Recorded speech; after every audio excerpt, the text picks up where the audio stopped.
চতুর্দশ খণ্ড। ষষ্ঠ পরিচ্ছেদ।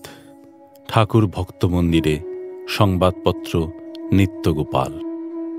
দ্বারদেশে গিরিশ ঠাকুর শ্রীরামকৃষ্ণকে গৃহমধ্যে লইয়া যাইতে আসিয়াছেন।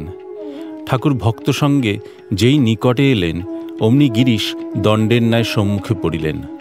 আজ্ঞা পাইয়া উঠিলেন, ঠাকুরের পদধূলা গ্রহণ করিলেন ও সঙ্গে করিয়া দুতলায় বৈঠকখানা ঘরে লইয়া বসাইলেন।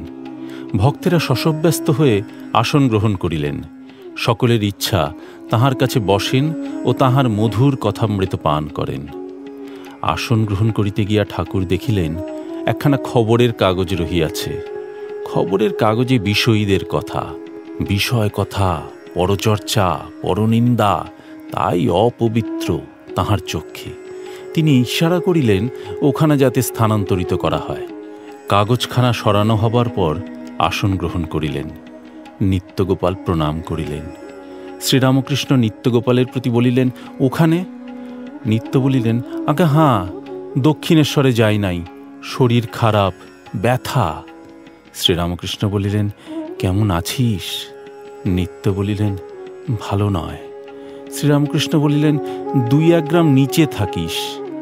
নিত্য বলিলেন, লোক ভালো লাগে না, কত কি বলে, ভয় হয়, একবার খুব সাহস হয়। শ্রীরামকৃষ্ণ বলিলেন, তা হবে বই কি, তোর সঙ্গে কে থাকে? নিত্য বলিলেন, তারক, ও সর্বদা আমার সঙ্গে থাকে, ওকেও সময় সময় ভালো লাগে না। শ্রীরামকৃষ্ণ বলিলেন, ন্যাংটা বলতো তাদের মঠে একজন সিদ্ধ ছিল, সে আকাশ তাকিয়ে চলে যেত। গণেশ গর্জি, সঙ্গী যেতে বড় দুঃখ, অধৈর্য হয়ে গেছিল। বলিতে বলিতে শ্রীরামকৃষ্ণের ভাবান্তর হইল। কি ভাবে অবাক হয়ে রহিলেন। কিয়ৎ পরে বলিতেছেন, তুই এসেছিস, আমিও এসেছি। এ কথা কে বুঝিবে? এই কি দেবভাষা?